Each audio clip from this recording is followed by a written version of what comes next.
fam? This is kind of not how I thought I would start this episode, but a thought just kind of occurred to me.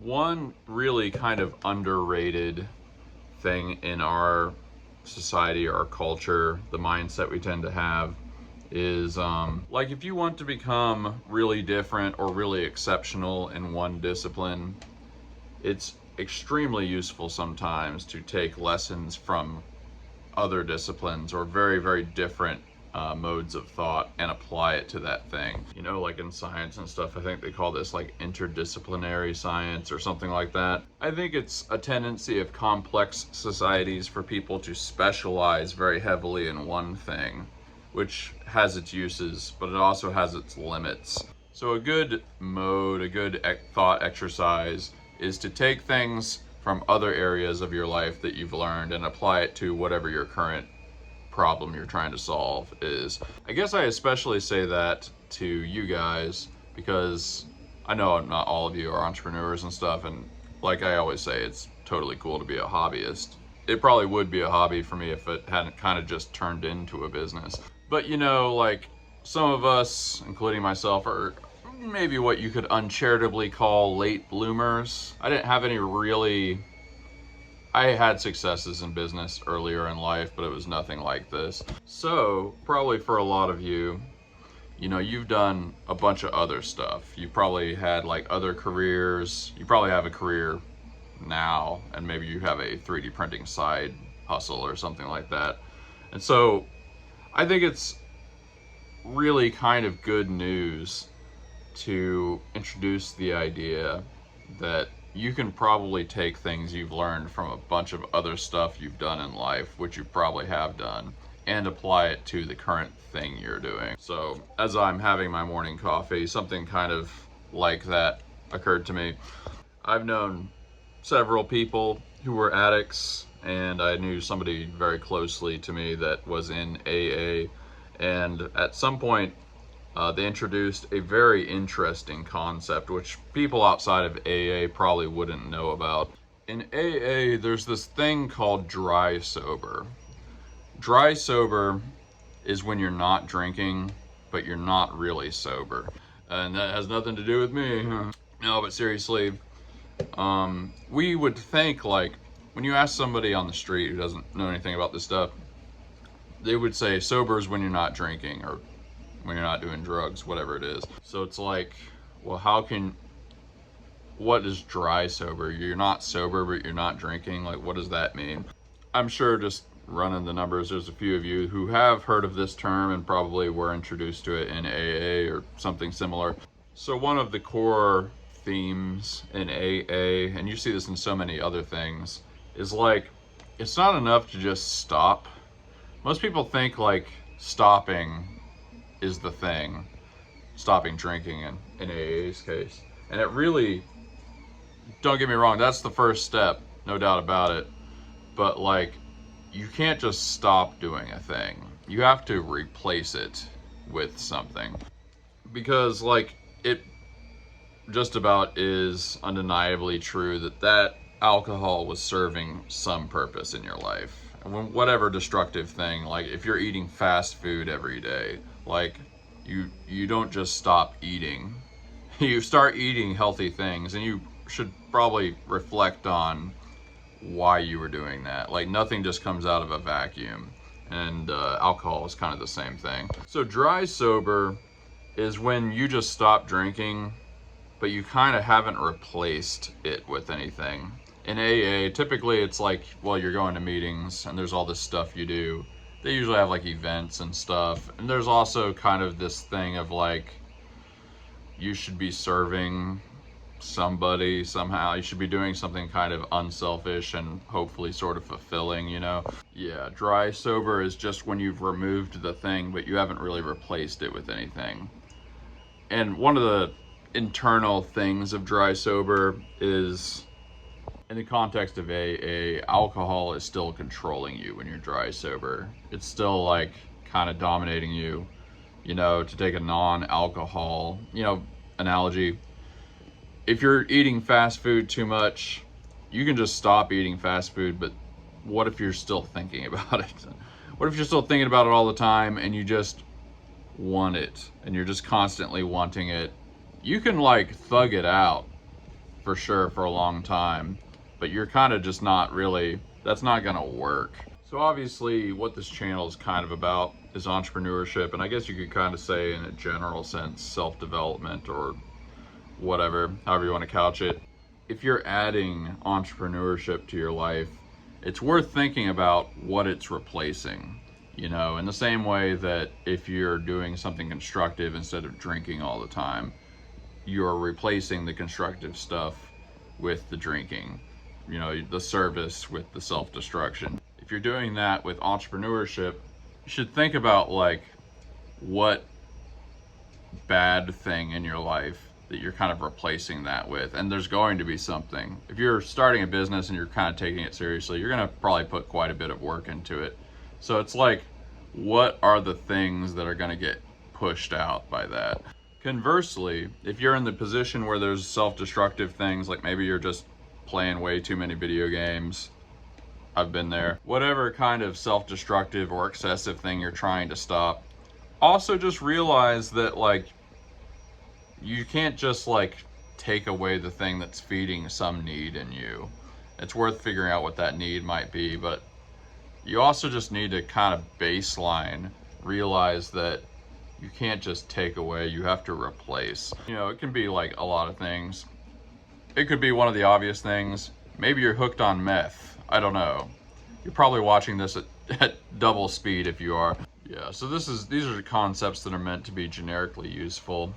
It's also kind of worth appreciating that like with any kind of addiction or willpower issue, in a sense, it's kind of not a bad thing, because maybe you're not used to thinking about it this way, but that's motivation. Like when you really want to drink, people will do crazy stuff. Like people will, I don't know, walk to a convenience store that's 4 miles away or something when their car broke down just because they got to get a drink. That seems like, you know, oh man, that's horrible. And it is horrible, but it's also motivation. You got to realize, and that's like energy. And that's energy that you can redirect at other things. A very common thing in AA, it's like some of these people that did crazy stuff, if they can redirect themselves towards something constructive, they'll like do the heck out of it. You know, I've known people like this with like playing too many video games, you know, just playing it all day. It's like, that can be very, very bad, but if you can redirect that, you know, life is a game, bro. And like, you can play it. I don't know if I ever got to an extremely unhealthy place with games. There was a while there after my dad died, honestly, that I was like playing video games constantly, and it was sort of understandable, but you know, it didn't last for a super long time. But yeah, you can just realize that that's basically just energy, and through consistent, repeated effort, you can transmute that energy into something else. It's like turning a battleship. It takes a long time, but battleships can really, they can really truck, man. I played lots of RTSs, you know, all the stuff with resource management and like strategy. You're almost just running a business, basically. Like, business is the game I play now. So yeah, I just thought this idea of dry sober doesn't get expressed in a lot of other areas of life, but it's very real. And you can take that energy and like really do something good with it. So that's your nugget for the day, and I'm drinking some energy right now. Okay, to just wildly shift the tone of this video, there would be no way to enforce this bet, but I would take a $10,000 bet that none of you have ever seen this specifically happen. We had the strangest, most exotic print failure of all time, and I mean this. I can almost state with 100% certainty that you would be unable to predict what I'm about to show you. I believe I've printed somewhere between 25,000 and 30,000 things. I've never seen this. I've never seen this in any 3D printing group. I've never seen this on someplace on Reddit. I've never seen this, and I don't think anybody else has seen this. You know, maybe just to needlessly hype up this extremely rare event, let's go over some of the more common ways a print can fail. You know, I don't know what we would say number one is, but maybe poor bed adhesion. The thing gets knocked off and it's going everywhere, and obviously that would cause it to fail. There's always nozzle clogs. There's the spool falling off or something like that. Sometimes there's like the heated bed stops heating and that causes it to lift off. You know, these would be like stuff we've all seen before probably. You can have the fan, the cooling fan, stop working or get stuck or something. That'll cause a clog. Really goes into the clog category, like we said. You haven't seen this. All right, I'm just gonna show you. And for a few seconds there, you can even pause the video, try to just guess what caused this. This is a D20, or was, so you know what it's supposed to look like.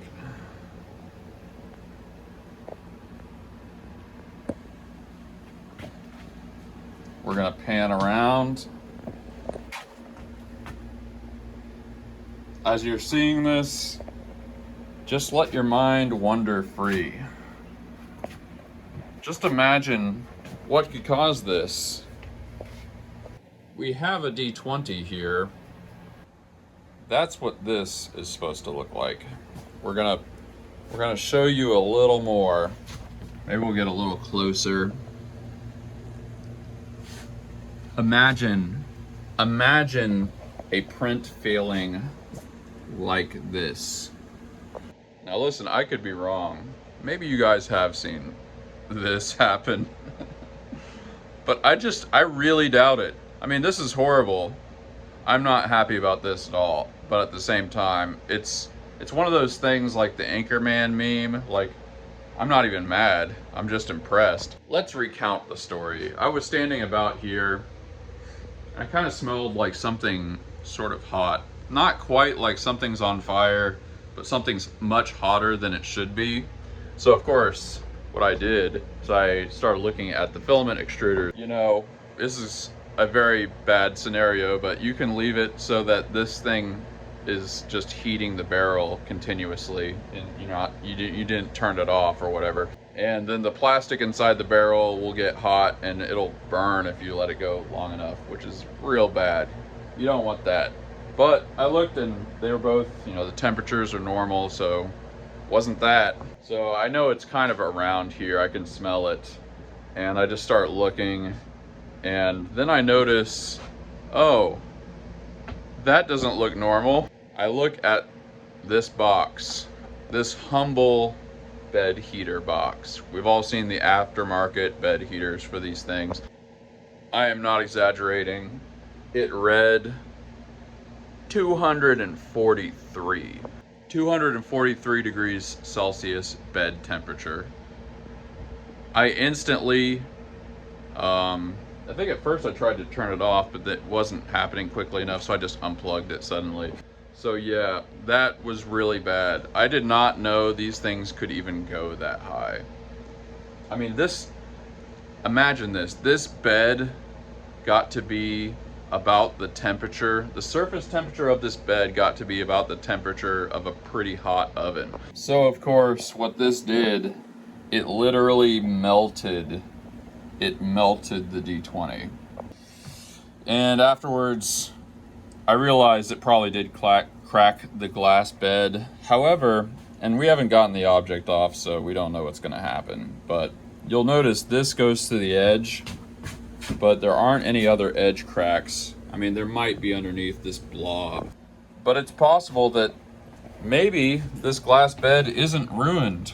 We'll have to be really careful when we're getting this off. Boy, that's not gonna be fun. But yeah, we basically cooked this D20 from the bottom. Now this is bad enough, right? But the customer that this is for had just messaged me, actually just like an hour before this. He was like borderline angry, being like, where's the tracking number? And it's not due to ship yet. Yeah, he's doing the thing where customers think that I just have these sitting on a shelf somewhere. It does say in my shop description everything's made to order, so technically they should know. But you get a date, a ship date when you buy something off of Etsy, like basically anywhere else. He's doing the thing where like they don't pay attention to that and they just think like, why are you just not shipping this? Why are you just not shipping this? So like I responded calmly, and I think I smoothed it over. But this was that customer, this was his item. This other D20, it's already going to somebody else, probably. Yeah, so I don't know what I'm gonna do.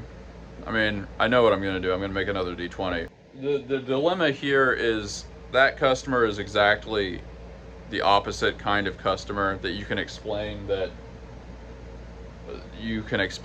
to. So yeah, I guess I'm sharing this philosophically speaking, because this is what being an entrepreneur is like. Have I had this problem before? Has any human being had this problem before? Entrepreneurship is when you are presented every so often with problems you didn't even think could happen. The bed got hotter than the extruder, like substantially hotter. When have you ever heard of that? I mean, look, some of you are very experienced. I know there are people in the audience that have bigger shops than me and stuff. Maybe they encountered this one before. I just feel like that's kind of unlikely. So anyway, we've got a fun little project today. Yeah, prying that thing off the bed. A whole new mode of print failure. Melting. Also, I'm not going to be using those aftermarket bed heaters anymore. We're going to keep the ones that we have, and we're probably just going to put a smoke detector like right above it or something like that. But from now on, we're going to be heating the beds traditionally, because that was a freaky experience last night. I like kind of lost sleep over it, honestly. Anyway, that's probably the strangest way we've ever begun a morning roundup, but morning roundup, froggy dish. In a much less acrimonious mode, this David got clogged or something. Yeah, it seems like a clog. We're actually gonna measure this filament, see if it's too thick. It's not impossible. This ender is really doing its work. We're making Doctor Who cookie cutters. I think we got like 2 or 3 sets to make. And we've got Sharky right here. We got small fries. People really do like these. They're almost selling regularly. Another shark and another shark. And these ones with the thing here, those are the Prusa sliced ones. Been coming out real nice. So yeah, we're gonna package a few things.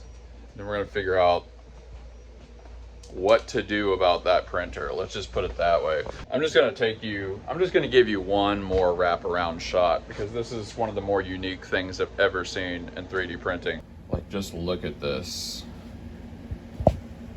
This is liquid. This was liquid plastic. Look at that. That's like Chernobyl and like lava flow. Like, that's crazy.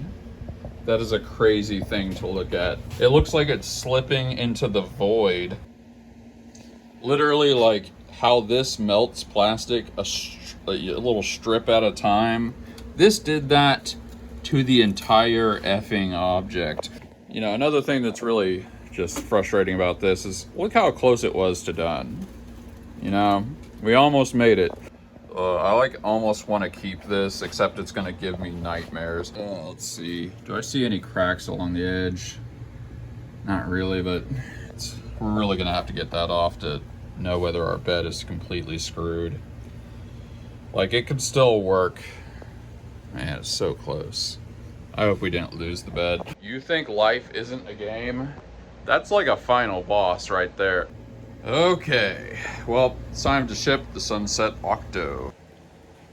And a very nice dolphin. Very good boy. Oh yeah, I just remembered, Man, this is an eventful day. It's weird how there will be days where nothing happens, and then there's a day when like 3 or 4 huge things happen. So the first pictures from Tiffany Thornton have arrived. We're gonna package all this stuff first, and maybe we'll show you before we conquer this thing. We get stuff packaged, but that happened. I'm almost saying this just so that I remember to show you guys. Like, that's a good indication of my psychological state, that like that should be like the number one thing in my head. But this is the number one thing in my head. Like, this has pushed out almost everything else that I would be tempted to think about today. Anyway, yeah. I was gonna say something like, remind me to show you that later, but you can't. But I probably will remember. And of course, Big Sharko. In the very nice Silver David. And it's time to ship the candy buttons. Oh yeah, candy dot time. So obviously we're getting tacos. Bag secured. Okay, so Tiffany not only sent some photos just a little bit ago, she sent a link to video of the pageant. Now, it's from some site, it's like from the pageant's site or something on some secret page. I'm not 100% sure that I can rip the video, but I think I can, and if nothing else, I could do something janky like record my iPad playing it, like play it on the iPad and record that with another camera. But I'm pretty sure I can figure out a way to download the actual video. Okay, so there is a way to stream the pageant, and it's through this thing that's gonna charge me 25 bucks, which kind of sucks. But we're gonna do it. But that means I can't screen record probably, which means we're gonna have to do the 2 iPad setup, which is gonna be kind of janky, which is gonna take a while, which means that I have to charge my other iPad, which means we're gonna have to wait. And that's fine, because we do have something to do in the meantime. And that thing that we need to do in the meantime is we're gonna go get coffee. This is a very varied show. You get a lot of things in an episode of the M3is3D channel. We had a complete monstrous meltdown monstrosity from this morning, which is a little redundant to say that. We're getting some amazing footage, but the vast majority of this show is pretty much just an infomercial for Dunkin' Donuts. So there's a new coffee truck. It's right here.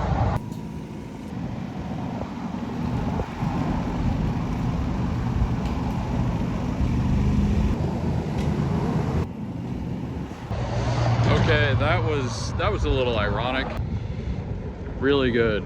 See, I probably would support a local coffee shop, except none of them make giant coffees. But I try to do it anyway every once in a while. So in that parking lot, there was a new store that set up. It's like some kind of boutique of some variety. You know what? Let's not make this trip short. Let's wander around a bit. So anyway, some new boutique for chicks just opened up at that place, and that's why the coffee shop lady was there. And so she might be there from now on. If that's the case, here's what I think I'm gonna do. I'm gonna go there enough times that she's gonna recognize me, and she will know that I can make a suggestion. I think I'm gonna make the suggestion that next time she gets cups, she buys a sleeve of big cups. And I'm gonna let her know that I would buy big coffee from her. And if she actually does that, we're gonna start going there instead of Dunkin' Donuts. Now, I don't really know whether that's gonna work, but if she did that, if a local coffee person started making big coffees, I would buy from them. Here we go. This is a little trail through some woods.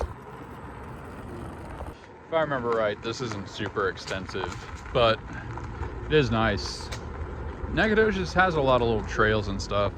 Ooh, can we go through here without getting stuck? Yeah, it's not too bad. It's pretty cool that we live somewhere now that this is like 2 blocks away or something like that. Oh yeah, I remember this place. Yeah, this is like some kind of SFA community garden or something. I kind of forget. Yeah, that's what it is. Man, there was this one place in Austin. It was like this small part of town that had schools and stuff for like the deaf and blind and stuff like that. Somewhere around there, there's a, somewhere around there in Austin, there's like a community garden. It's like a really big one too. It's like some kind of weird hippie place.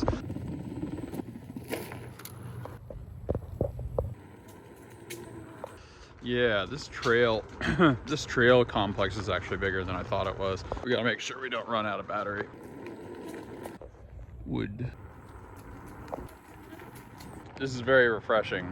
And I think I am subconsciously avoiding prying that molten D20 off the bed. I did not go into this with that intention, but I think that's what, what's under the hood right now. Oh, look at them. What would a university be without really weird, obnoxious sculptures everywhere?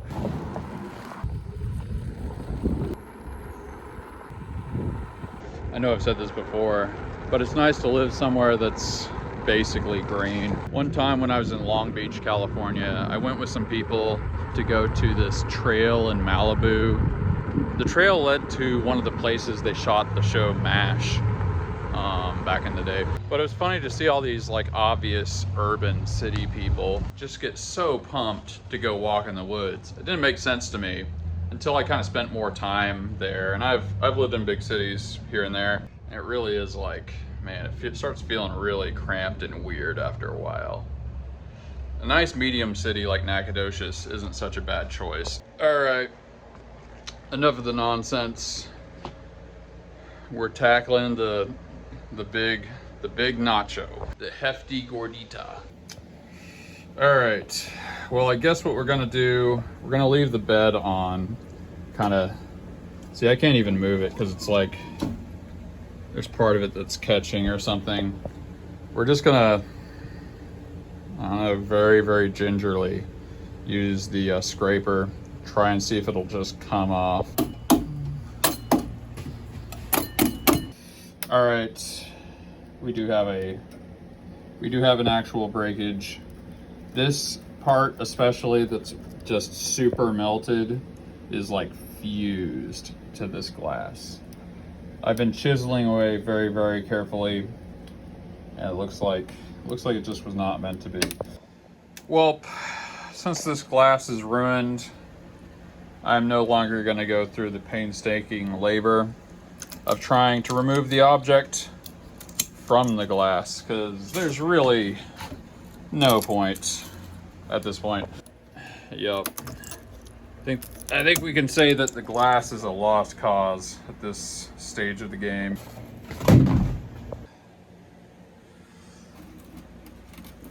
Wow, it's stuck on there really, really well, actually. Yeah, see, like, yes, there we go. Look how they massacred my boy. Yep, that's how stuck to the glass it is. Now, let's see if we can get the underneath. That's not what a glass bed is supposed to look like. Man, look at that. Whatever is going on there is crazy. RIP to a real one. Man, we still gotta take this heated pad off. Yikes. I think eventually what we're gonna do, we're gonna take this and we're going to get this cut in half, because it's about double the length that it needs to be. But for the short run, we're gonna take this thing's glass bed because it's not using it. Man, this is gonna suck. Especially because the bed probably melted itself to the underside of the carriage. We're about halfway through this. I just realized Man, it might have melted the wheels and stuff. I hope it didn't melt. Man, I hope it didn't melt too many things on the underside of this. We'll find out in a second. Okay. Well, this looks pretty normal. Doesn't look super warped. I think the wheels, they have this metal in the way, so I think that saved them. Man, I hate doing this. I hate doing this so much. Look at how many of these there are. I think we got them. Took a second to pry this off. It was like really stuck on there. It looks shockingly normal for something that was at oven temperatures. I wish you guys were here just so that you could smell this. I'm trying to think how to describe the smell of this thing. Did any of you guys play at Discovery Zone as kids? Discovery Zone, or there was another place called Leaps and Bounds, not as popular, I guess, not as widespread. This smells like that place, except if it was on fire. I actually used to have vending machines at fire stations in Lancaster, South Carolina, and a couple other places. That's exactly, it smells a lot like this, I'll put it that way. Especially if the crew got back from a fire. There's that plasticky smell, but there's also that like smoke inhalation, scented candle kind of smell. I mean, this is a wild scent. It smells kind of like burnt adhesive, like some kind of industrial adhesive that's burnt.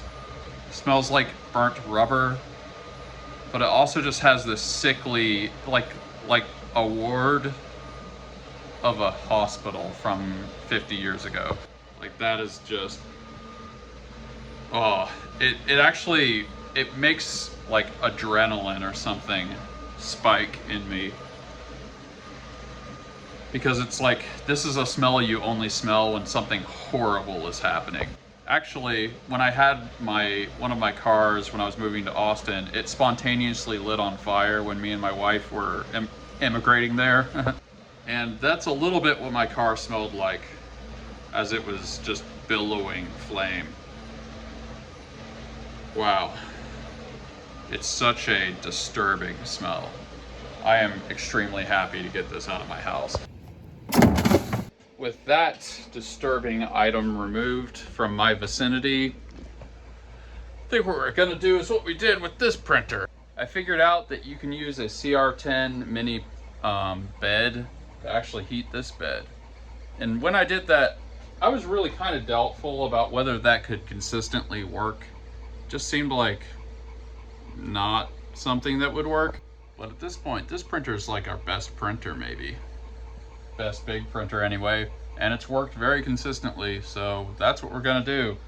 All you gotta do is drill a couple holes, do a couple bolts, and you're good. Yep, we're just rolling. We're rolling with the changes.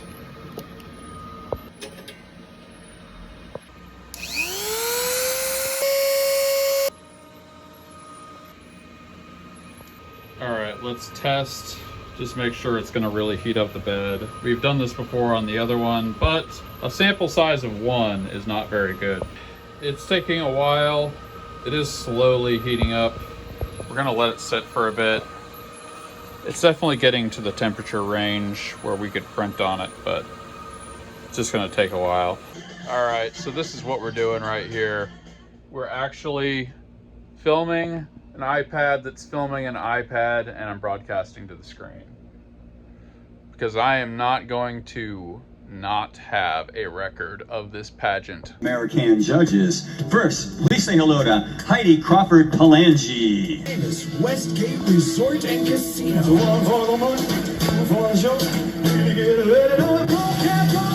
Tonight, 45 of the most beautiful married ladies from across the nation will compete for the title of Mrs. American. Our ladies will compete on the very same showroom stage where millions came to see and hear the legendary Elvis Presley.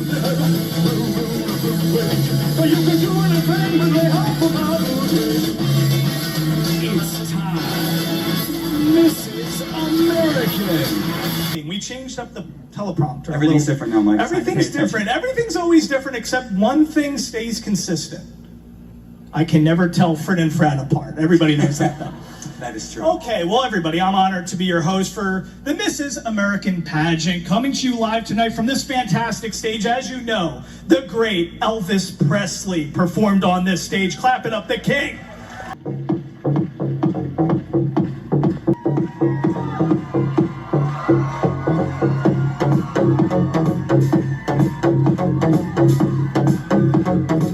From CEOs, doctors, lawyers,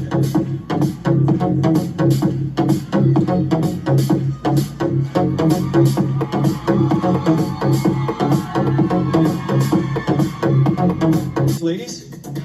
All right. Let's kick things off with Alabama. Abbott, and this is my husband, Lieutenant Arwen. Luckily, they're doing these in alphabetical order, so that's convenient. Connecticut. Jessica Ocasio with the love of my life, Matthew. Georgia. Maine. Robertson, and this is my husband of 23 years, Josh. Massachusetts.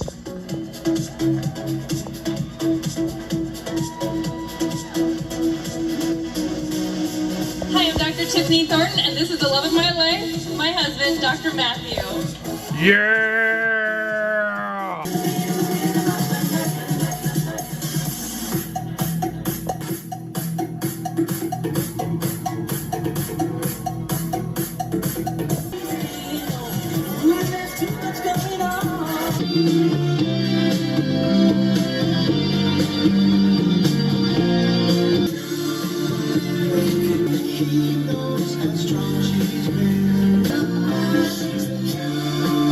All right, it's costume time.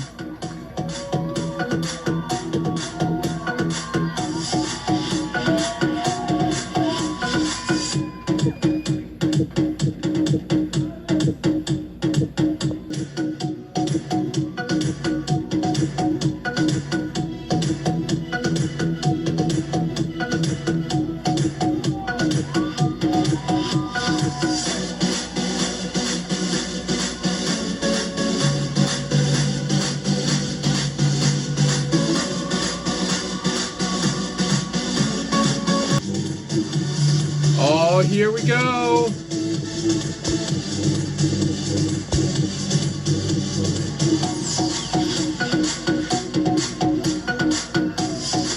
Okay, she's the USS Alabama. Alaska. Representing Alaska, I embody the willow ptarmigan, a resilient state bird, changing with the seasons and symbolizing strength, loyalty, and transformation. Delaware. Representing Delaware as the Lady Blue Hen, a symbol of courage and unyielding spirit. The Blue Hen reflects the soul of every Delawarean, small in size, yet mighty in strength, forever rising with resilience and pride. Idaho. For the love of golf and the great outdoors, people travel from all over to take a swing at the world's only floating green golf course. This is truly a hole-in-one of a kind experience. Fall in Maine is a beautiful sight to see. Spectacular colors of orange, red, and yellow are a feast for the eyes. The vibrant colors on the trees can be seen from space and has been called one of the greatest natural wonders on Earth. Come on, guys. Come on. Massachusetts. Oh, yeah. Massachusetts, the home of champions, clam chowder, and the one thing that runs through every Bostonian's veins, Dunkin'. From iced coffee to sprinkled pride, I'm brewing up bold flavor, one cup at a time. Michigan. I guess she decided not to wear the hats. Minnesota. But at least we got a coffee on the stage. And that's not nothing. Dunkin' Donuts, I like that. We had a Starbucks. I'm an Eagles fan, so I knew you'd really am like a little that. biased. I like the Eagles one. No, it was supposed to be Gordy saying, "You are all gorgeous," and any one of you can be in the semifinals. But if you want to say, "Gordy, you are gorgeous," what the hell? Why I'm not? Ron Burgundy? Let's see who the judges selected, and good luck to all of you. Gordy, that was a quick comeback. Why did that get so many laughs? That was like the biggest laugh of the night. Okay. The night is young. You want the list? All right, yes. And we also have to do this. Our auditors, Bob and Carrie, thank you to our amazing auditor team. We love them. They're a fixture. Stand here. up. Stand up. Carrie, stand up. They do a great job. Here we go. Oh, people have sisters and nieces, you know. Okay. I would just keep reading the semifinalists. All right, so this is in no particular order. Our first semifinalist is, congratulations, Mrs. Florida.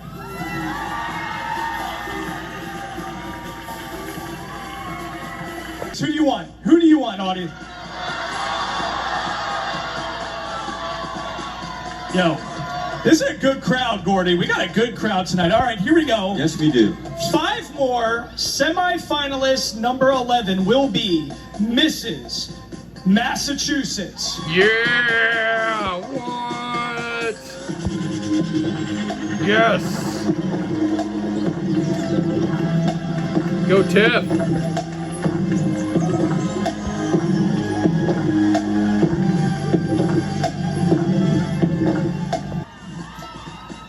Love Utah. We're like Stockton and Malone, you and I, Gordy. All right, crowd, you've been amazing. We have one more semifinalist. Who do you want? Let me hear it.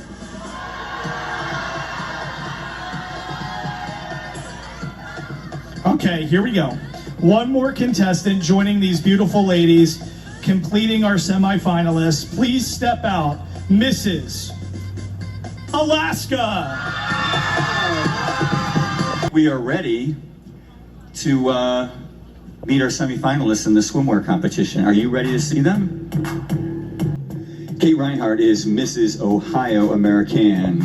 Kate is a trauma therapist and owner of Resilient Minds Counseling. She and husband Chris have been married for 10 years, and they have 2 children, Christian, who's 10, and Emma, who is 8. They also have a pet mini golden doodle, Dexter, and a golden retriever, Millie, and Phoebe, their tabby cat. She's known to karaoke opera at a moment's notice. Phantom of the Opera is her go-to. She's a professional impersonator and regularly appears at events as Belle from Beauty and the Beast. Mrs. Georgia American is Dr. Shanita Williams. Shanita is Vice President of People Experience and Inclusion. She has been married to husband Kevin for 16 years. They have 3 children, Josen, Jolie, and Janae. They also have a short-haired orange tabby cat named Jem. Shanita is the creative director for Family TikToks. She's dubbed the chief encourager by her sister and called Grand Master Event Planner by her family. Massachusetts. Dr. Tiffany Thornton is Mrs. Massachusetts American. Tiffany is a chiropractor and author. She has been married to Dr. Matthew Thornton for 10 years, and they have 3 children, Seela Grace, Roman Brave, and Trinity Hope. She loves high rocks training and mastering her 40-inch box jump. She speaks Spanish thanks to working in an orphanage in the Dominican Republic, and she takes pride in making her 18-foot Christmas tree look just like it's from Dillard's, but all her ornaments are do-it-yourself. No surprise, her favorite music is Christmas music. She is Mrs. Massachusetts American. Nona. Georgia. Indiana. Oregon. Michigan. Colorado. Oklahoma. Massachusetts. The soul of Motown. Everybody's doing great. Y'all looking good out there, ladies. And I'm a blast for the past. Just for you know that I love you. Alone, I can't help myself.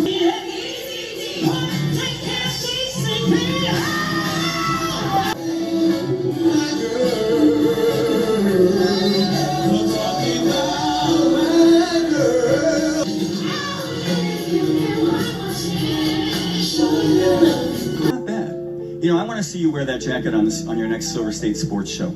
You know what? And that's a great transition to a plug, Gordy. Yes. No, I won't plug it. I know what. Speaking of sparkle, I think it's time to see our 15 semifinalists in their All right. evening gowns. Let's do it. Florida.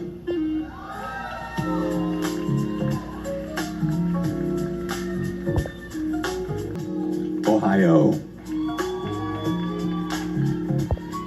Kate Reinhardt is Mrs. Ohio American. Kate has an associate's degree in addiction studies and bachelor's and master's degrees in social work. Kate says she loves true crime documentaries and self-care. And she also tells us that everyone knows her bathtub is her second office. Kate created a trauma-focused intensive outpatient program for inmates re-entering the community with addiction and mental health challenges. She told us that her water broke in a room full of prisoners. After her cardiac arrest at age 27, she's become an advocate for AED and CPR access and awareness, and she works with the American Heart Association as well as the Sudden Cardiac Arrest Foundation. She is Mrs. Ohio American. Indiana. Jennifer Garrison is Mrs. Indiana American. Jennifer has her Bachelor of Science degree in nursing with a minor in psychology from the University of St. Francis. She is a fitness and tennis enthusiast. She enjoys writing, walking on fire, shopping way too much. She says she even has a pageant wardrobe closet that her husband built for her. She is president and founder of a 501c3 Empowerment Through Education Incorporated. They've given $15,000 in scholarships to students across the state of Indiana. She is the co-director for Cinderella Dress Day, where they offer free prom dresses and accessories to high schoolers from Indiana and neighboring states. She is Mrs. Indiana American. Massachusetts.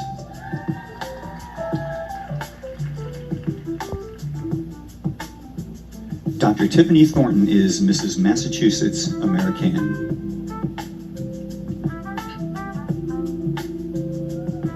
Tiffany has a bachelor's degree in kinesiology and neurology and a doctorate from Palmer Chiropractic College. Tiffany enjoys bachata dancing with her husband, and she loves baking healthy dupes. She is what she calls a nallet or phallet cook. She has published 2 children's books that teach difference between respect and control. She's helped raise over $150,000 in 4 months for domestic violence and sex trafficking charities, and she sponsors 55 compassionate children globally. She is Mrs. Massachusetts American. Amazing. Remember, everybody in the audience, this is in no particular order. Gordy, are you ready to go? I'm ready. Ladies, are you ready? All right. In no particular order, our first finalist is Mrs. Utah.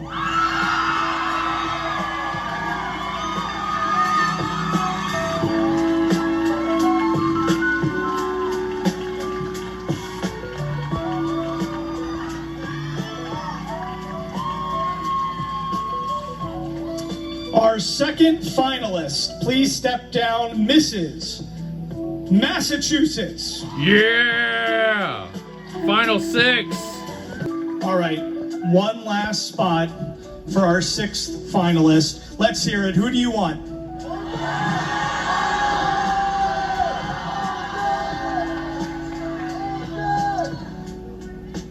Completing the last spot in our 6th finalist, congratulations, Mrs. Indiana.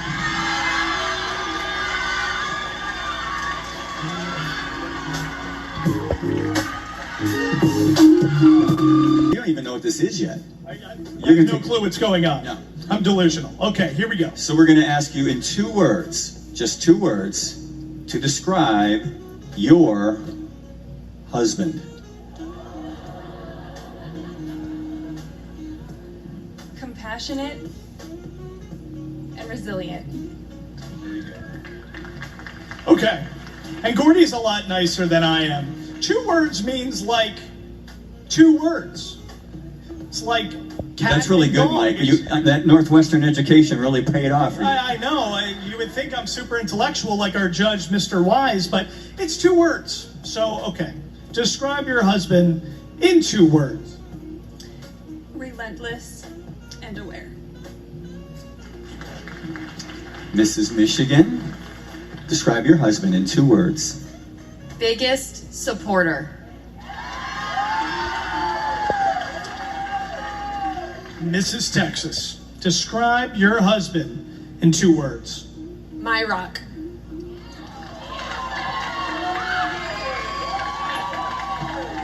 Mrs. Indiana, I know the question, but I'm going to say it again. Describe your husband in 2 words. Grounded and encouraging. All right, Gordy,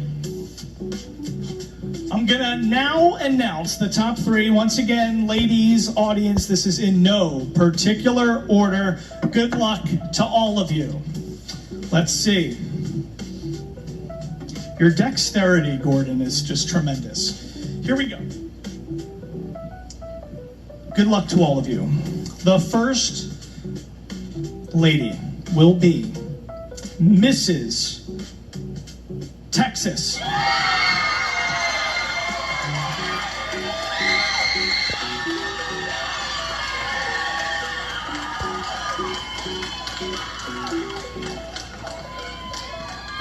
Joining her is Mrs.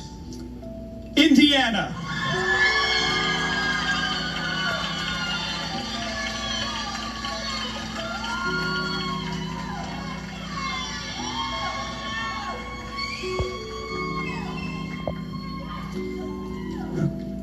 Our last, rounding out the top 3. Who do we want?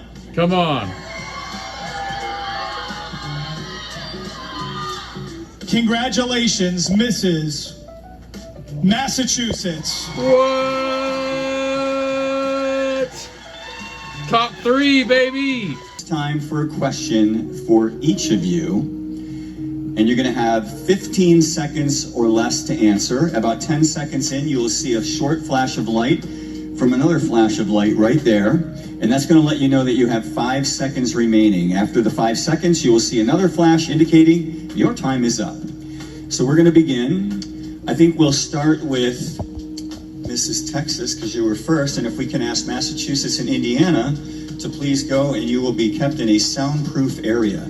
It sounds so technologically advanced. Really? Wow. And Mike, I'm gonna trust you with the question, but we gotta wait. We'll have you go to the microphone.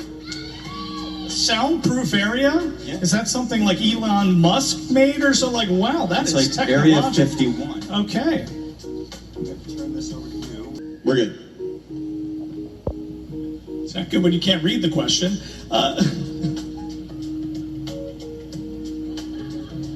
Man, this guy's so dumb. God, this is like the handwriting of a physician. Okay. Here we go. Are you ready? I just learned to read last Wednesday. All right, Mrs. Texas, what qualities embody a title holder? Courage. 1 year ago, I submitted my application to my state pageant. I was 7 months pregnant, and I had braces. And now, as a 9 months postpartum, I'm here as the next Mrs. American to show women what they're capable of when they decide to have courage to pursue their dreams. Here we go. Mrs. Indiana, what qualities embody a title holder? We all go through difficult times in our life, and I feel that it's very important to know that in your journey, you become stronger than you ever know. You can have a great mindset. Either you can become a victim or a victor, and a great title holder will encompass all those things and encourage all those to give all their dreams a chance. Wow. Here we go. All right, here we go. Mrs. Massachusetts, what qualities embody a title holder? A title holder is someone who can rise from failure, who has a vision that's so clear because she's able to adapt to the needs of those she serves. As the next Mrs. American, I'm prepared to serve those who I care about, my children and those who are affected by abuse. Wow, they played her off. Seems like they didn't give her enough time. Thank you, Mrs. Massachusetts. Time. We're gonna select our new queen, but first I gotta get the envelope for our auditors. Thank you, guys. All right, Gordy, you've been tremendous so far, so I'm gonna hand that to you. Okay.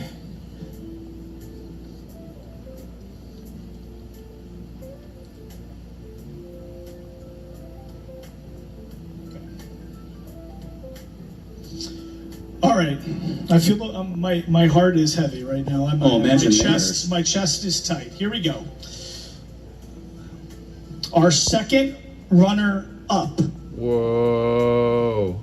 Mrs. Indiana. Tiffany's still in the running.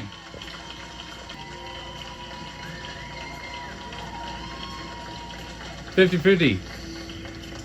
All right, now ladies, one of you will be the first runner-up. The other will be our new Mrs. American. If for any reason Mrs. American cannot fulfill her obligation, the first runner-up will assume the title. Good luck to you both. Ladies and gentlemen. Here we go. The first runner-up for this year's Mrs. American is Mrs. Texas. What?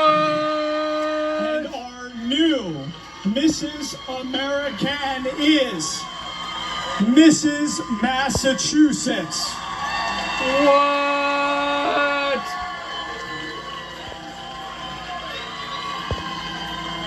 Whoa!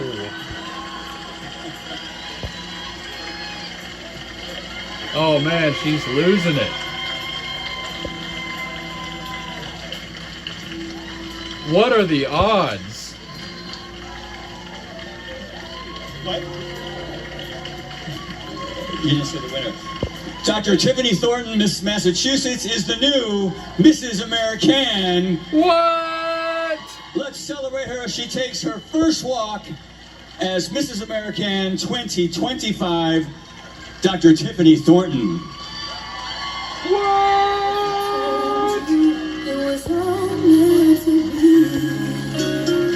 What up, what up?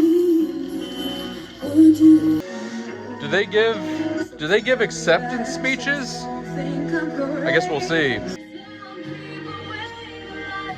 Oh man, I should have a lighter. She's got the crown, and we got the group hug. Join us for our Mrs. American pageant. So please come back again next year for more Mrs. American excitement. And a huge thanks to the Westgate Resort and Casino and its amazing crew. And of course, you are a great audience. Thank you so much. We appreciate you being here. We'll see you again next year. Good night. Unbelievable! Tiffany reigns victorious! Roma Victor!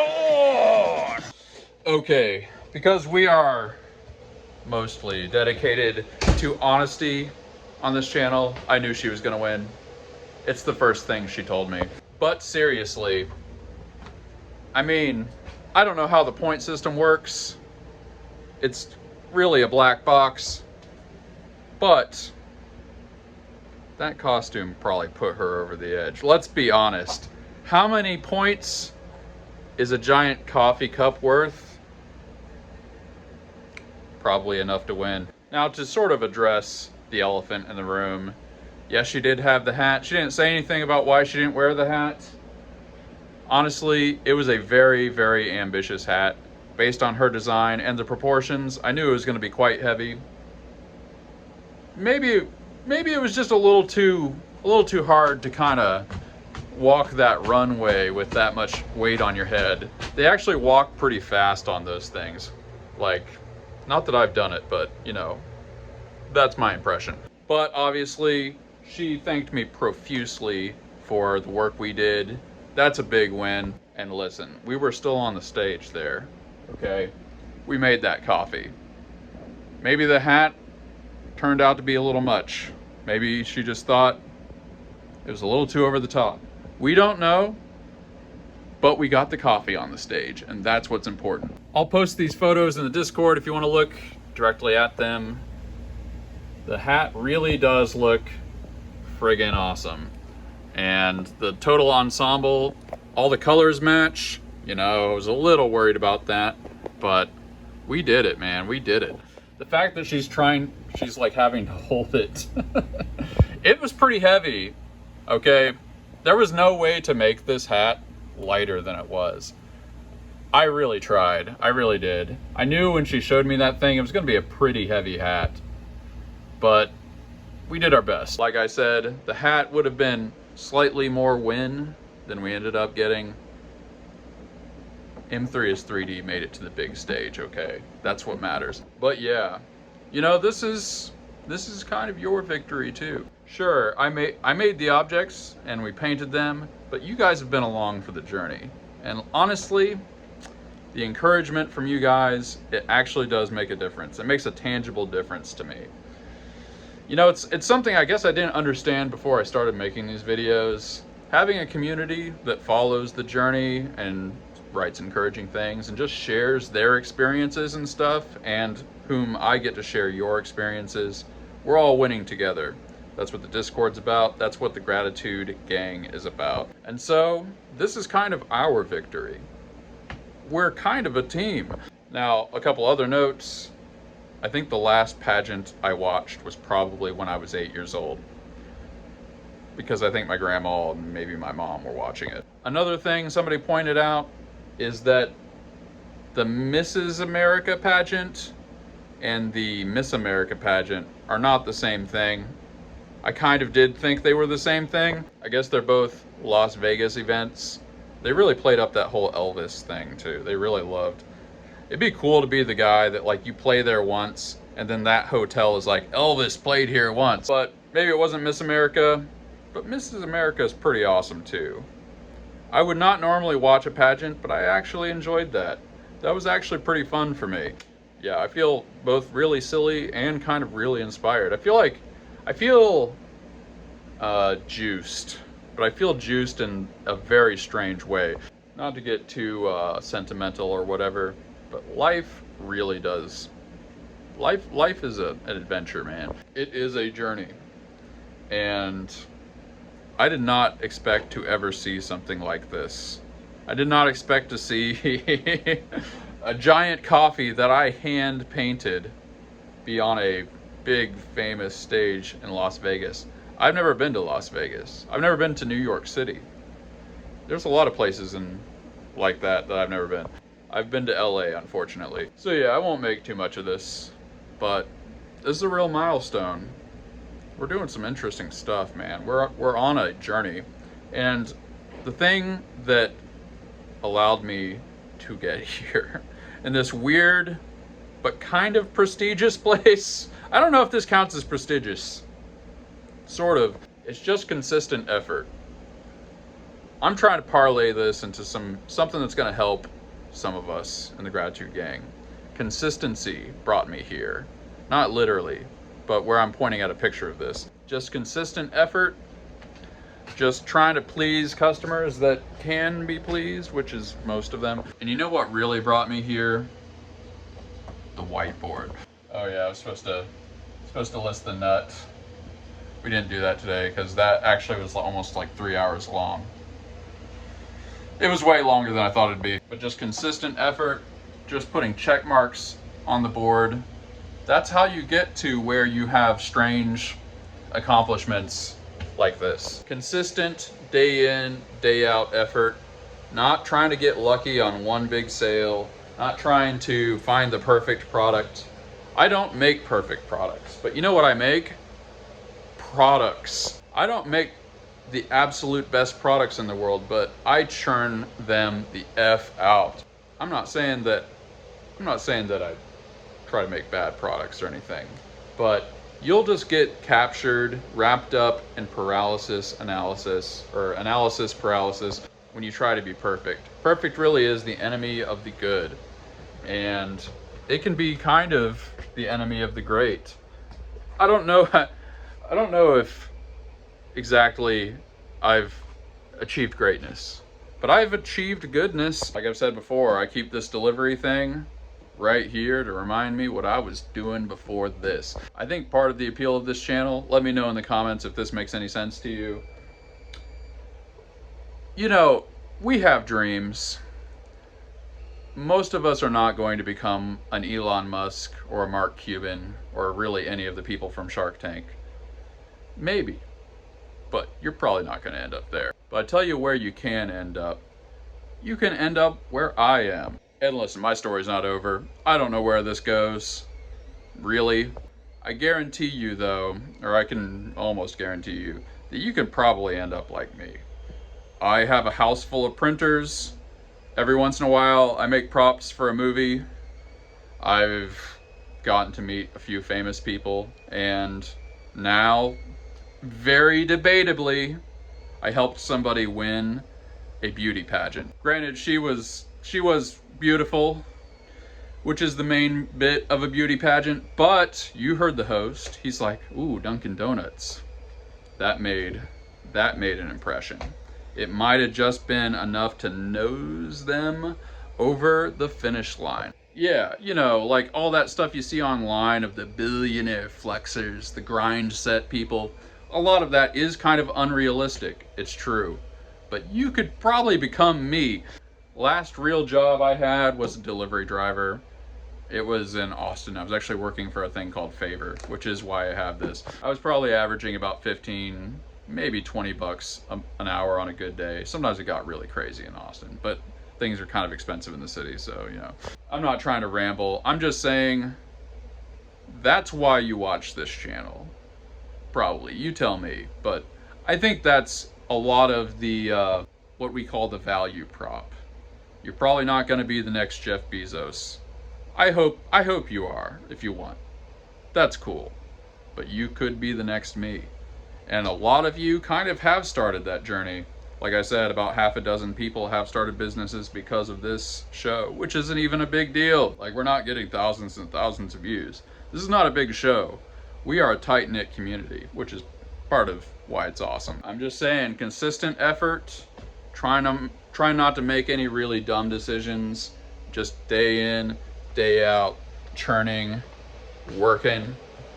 Just putting out consistent effort can get you all kinds of places. Oh, look, Chuck Norris. You could make some stuff for Chuck Norris. You could make some stuff for this guy. Actually, I think he's fictional, by the way. Thank you for this. You know who you are. Well, that's probably about enough about that. Thanks for watching this channel. Thanks for the support. And in whatever tiny way I've been able to serve you, I am grateful for that opportunity. Probably gonna print this out and frame it. Man, I can't believe she won. I've been holding it in this whole time. I got that email this morning, okay? I was trying not to just instantly say, Tiffany won, yeah! But she did. Really, the pyramids were built one block at a time. How do you boil an ocean? Spoonful at a time. If you got a dream, doesn't have to be a 3D printing dream. It can be anything. It can be very, very humble, everyday dreams. Maybe you just want a normal life. Maybe you don't want to be some big business person, and that's totally valid and cool. Maybe you just want to be functional. Like, that's kind of where I started. Grew up in a really tumultuous, rough upbringing, and it was just a goal of mine for the longest time, just to kind of be normal. People will debate whether I ever achieved that. I'm just saying, like, consistent effort, trying to be kind of wise, trying to embrace virtues, it can get you a lot of places. We are not the lucky shot club. We are the continuously improving club. Overnight successes are 10 years in the making. Thankfully for me, it only took, depending on how you count, 12 years, or if we're only counting this business, 7. Well, we'll catch up on messages next time. That pageant took forever. It was really long. Parts of it were very, very boring. I'm not gonna lie. You guys got the really exciting tidbits. But our girl won. Like I said, I'll post these photos in the Discord, link below if you're interested in that. But I mean it. I speak from experience. You don't know what can happen through simple, consistent effort. Nobody does it. That's what you learn. Like, It's not that there is an opportunity, it's that, as Henry Ford said, it comes in overalls and looks like work. And it's good news because it means you don't have to get lucky. You don't have to have that one perfect product or whatever it is. You don't have to have the perfect marketing campaign. All you gotta do is just consistently try and don't give up. So leave a comment what you're grateful for. If you appreciate this show, periodically I tell people to let me know what they like about this show and what they get out of it, what you maybe want to see a little bit more of, what you hate about this show. It's all valid. Write it in the comments. But yeah, seriously, I got a bunch of stuff I gotta do. So we will catch up and we'll have a comment reading extravaganza tomorrow. But seriously, means a lot, genuinely means a lot to me that you guys are along for the ride and that you guys contribute, that you're in the Discord, you're always having good conversations and stuff. You're helping people with their printer issues, basic things like that. It's great. I appreciate it. I'm very, very jazzed right now. And we will catch you on the next episode. Seriously, nothing but love for the Gratitude Gang. We're going places, folks. Peace out. Ladies and gentlemen, here we go. The first runner-up for this year's Mrs. American is Mrs. Texas. What?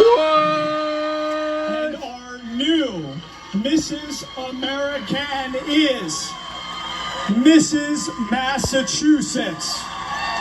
What?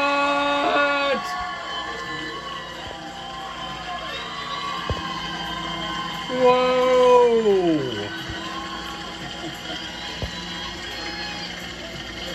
Oh man, she's losing it.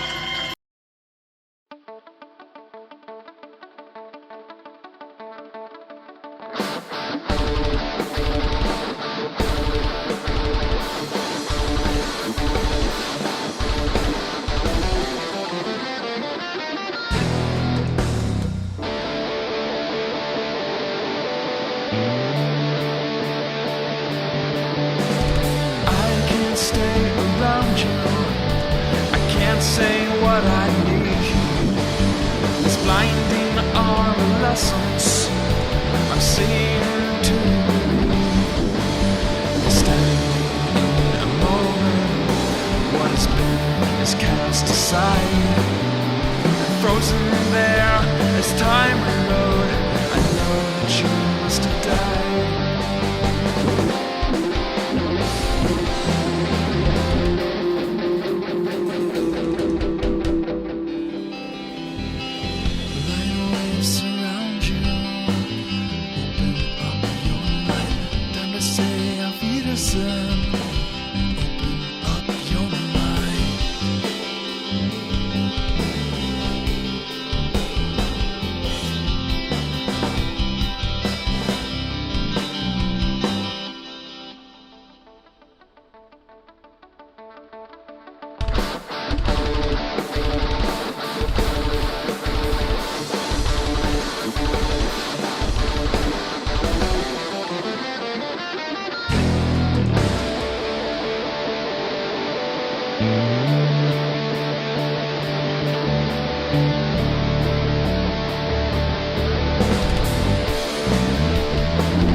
Everything I need. Through the ocean.